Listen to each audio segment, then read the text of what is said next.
Shalom, selamat pagi Bapak Ibu, Saudara-saudari yang terkasih dalam Tuhan Yesus Kristus. Pagi hari ini kita kembali merenungkan kebenaran firman Tuhan. Firman Tuhan hari ini sudah sampai pada Hakim-Hakim 11. Maka Yefta ikut dengan para tua-tua Gilead, lalu bangsa itu mengangkat dia menjadi kepala dan panglima mereka. Tetapi Yefta membawa seluruh perkaranya itu ke hadapan Tuhan di Mizpah. Haleluya.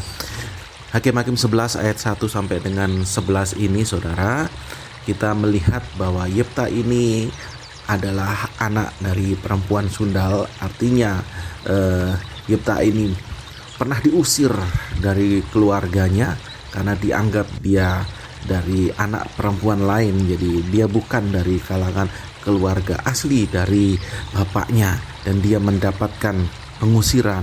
Dan ketika mendapatkan pengusiran, maka Yefta ini lari ke tanah Tob. Tetapi ketika bangsa Bani Amon ini berperang melawan orang Israel, maka tua-tua dari Gilead ini meminta kepada Yefta untuk menjadi panglima, untuk menjadi kepala pasukan supaya memerangi Bani Amon ini.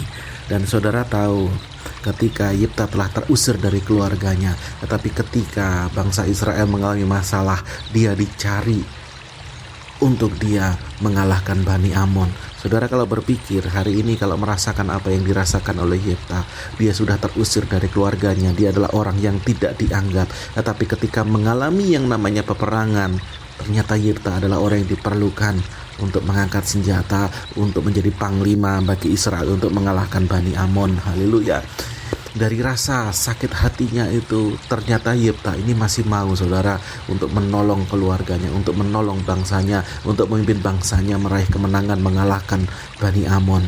Dari sini kita melihat bagaimana Yefta ini punya hati yang mengampuni. Dia tidak orang yang tidak mau termakan oleh yang namanya sakit hati, walaupun keluarganya sudah merendahkan bahkan mengusir dia, tetapi dia selalu menjadi orang yang mudah mengampuni. Di ayat yang ke-11 ini dikatakan, di ayat yang terakhir dikatakan, tetapi Yefta membawa seluruh perkaranya itu ke hadapan Tuhan di Mizpah. Haleluya. Jadi setiap masalah, setiap persoalan yang dia hadapi, Yefta ini ternyata membawa perkaranya di hadapan Tuhan. Dia tidak langsung menjadi orang yang frontal untuk melawan keluarganya. Ketika dia disakiti, ketika dia diusir, ketika dia menjadi orang yang tidak dianggap, dia tetap mencari Tuhan, menaruh perkaranya kepada Tuhan. Hari ini kita belajar satu hal, saudara. Mari kita menjadi pribadi yang selalu punya rasa mengampuni terhadap keluarga kita, terhadap orang lain yang mungkin sudah menelantarkan kita, tetapi kita harus bawa kepada Tuhan, dan kita akan menjadi orang yang akan menjadi berkat bagi banyak bangsa. Dan saya percaya kita akan memperoleh kemenangan demi kemenangan ketika kita membawa perkara kita kepada Tuhan. Hari ini mari kita belajar untuk menjadi pribadi yang terus berjalan menurut keinginan Tuhan, bukan keinginan kita. Ketika kita menjadi orang yang mungkin disakiti, tapi kita tetap mengampuni, dan bahkan kita akan keluar dan tampil sebagai pemenang karena kita menjadi pahlawan Tuhan yang gagah perkasa.